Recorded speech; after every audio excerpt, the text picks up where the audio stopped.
Good morning, good afternoon, good evening, ladies and gentlemen. This is Chris again, the Watch Lounge, coming at you with another video. Today's video is, as promised, this is that side-by-side of the new modern Timex Q versus the vintage Timex Q that a good buddy of mine and subscriber, viewer, was kind enough to lend in, Peter C.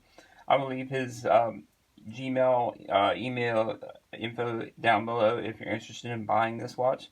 Now, this isn't meant as a sales video or anything like that. I just figured it would be cool to show you guys like a side-by-side of the vintage versus modern.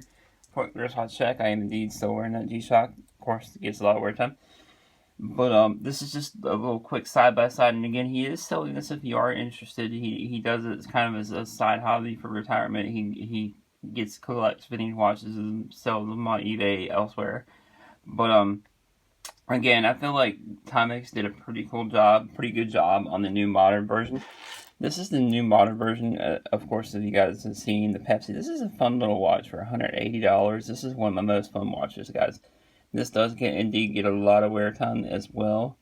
And I do like the vintage vibes that this gives off. And correct me if I'm wrong down there in the comments, but I do believe they did have a Pepsi version back in the day. And I do know that Timex has many reissues of this. They do now have a gold, almost like a root beer gold one. They have a white dial. I know Hodinkee actually came out with a new reissue. And here is the vintage version next to the modern version. And this vintage version is almost like new old stock, guys. He said he got it from a former Timex employee. And this is from the 90s, which is crazy to think that vintage pieces are from the 90s now, because I kind of grew up in the 90s. But it looks like the employee probably just left it in the drawer and didn't really wear it that much. And I will try to impose a picture of the Falcon Q reissue, which I think feels like looks closer to this one as far as a faithful reissue compared to this one. But what Timex did with these new Pepsi Qs is really fun. I feel like now they did get a lot of hype when they first came out, and of course prices were going really crazy over the roof, which I think is stupid.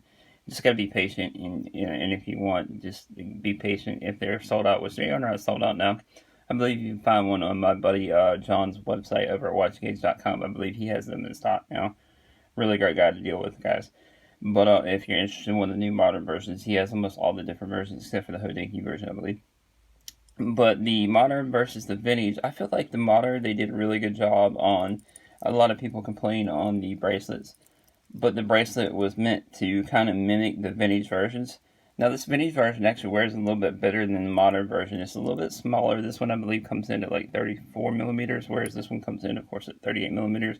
And it does have the acrylic crystal. It's not domed, however. I feel like Timex did a dome acrylic crystal because more modern collectors like the dome look, and I feel like they did really well. And again, here's the side-by-side size comparison, and you can see the Q reissue is substantially larger piece, guys, than the older one. But I feel like they did really well, kind of put up with modern times, and they didn't make it too large. They didn't go overly big, like I said, with the 38 millimeter. I feel like it was about perfect size, guys. And you can see how much thicker they are side by side. And they do have the same setup. Easy to operate. You change the battery on these guys as these are quartz driven. So anybody could do it. Just throw a penny under there and pop it open and then change the batteries, guys. You can get new batteries at Walmart, Target, pretty much almost any jewelry store that has them. And again, I feel like the modern versus the vintage has a kind of more classic look, I feel like. What do you guys think down below? Do you think Timex did a pretty good job on the reissues of the Timex Qs? And I think they have a lot of fun different versions. You can collect all kind, and not overly expensive either, around $180. That is if you pay retail. I would not pay over retail for one of the new ones. And these, Peter can comment down below how much these are, or how much these go for on eBay. I'm not really sure, because I'm still learning vintage watches. This one is a really cool piece, guys. Really cool for him to lend it in and let me check it out and do side by side of this one. So let me know down in the comments below, what do you think about the new reissue? Or do you prefer vintage over reissue? Or do you prefer modern, as I do wear this a lot? Let me know what you think down in the comments below.